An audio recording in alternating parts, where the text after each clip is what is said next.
Hello, I'm Matt, and welcome to the third devlog for our space shooter roguelike game, Interstellar Plunderer. We have been very busy since the last devlog, and if you haven't seen our gameplay trailer, I'd recommend checking that out before delving further into this video. As revealed with the gameplay trailer, we are now extending our reach from mobile only to PC. The reason we came to this decision was because we were really enjoying how the game was feeling during playtesting on PC, and we really want to reach a wider audience. I have a lot of other exciting news to get through, like new ships, a new global leaderboard, and the release dates for the PC and mobile versions of the game, so stay tuned. The first thing I'd like to talk about is the global leaderboards, which we're implementing into the Steam version of the game exclusively. I really wanted this feature to sell home the arcade feeling of the game, with players being able to fight for top spots on a global leaderboard, as well as a leaderboard of just friends. Each listing on the leaderboard will show off the player's top score, Steam username, Steam picture, and a handy little sprite to show which ship was used during the run that achieved the high score, which I really think helps tie the arcade aesthetic together.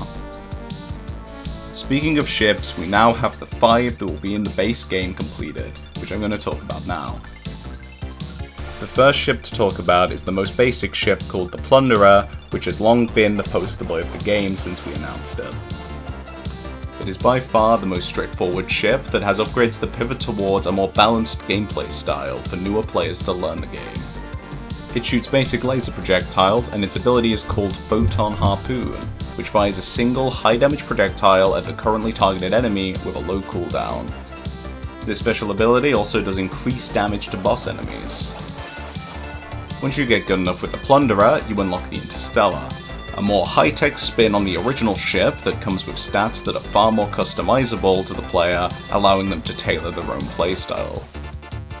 Its firing style remains the same as the Plunderer, but its ability is instead called Explosive Harpoon, which acts the same as Photon Harpoon but instead explodes on impact and causes a large AoE.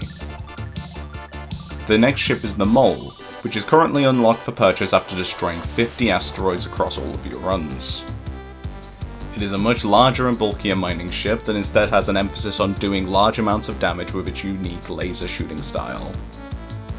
It can also use its ability to enter drilling mode, and in this state the Mole gains large amounts of attack speed and immunity to damage for a short time, at the cost of losing all speed for the duration before entering a long cooldown. My personal favourite of this starting roster is the Gazer, which can be unlocked by beating the alien boss twice in a single run.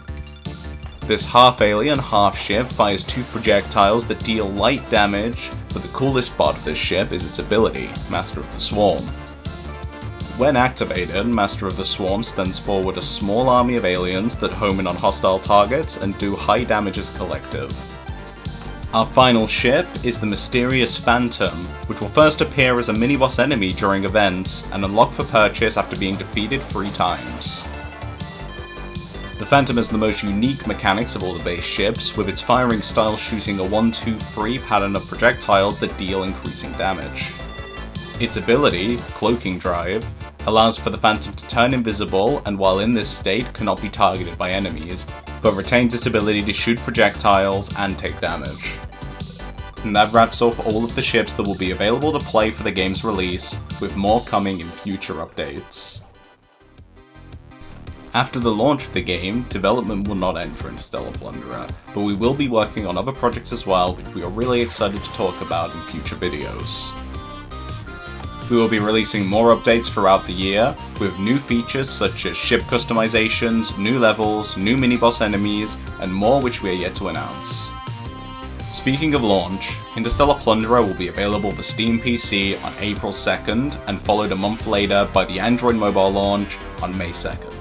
So we have time to work out any bugs in between.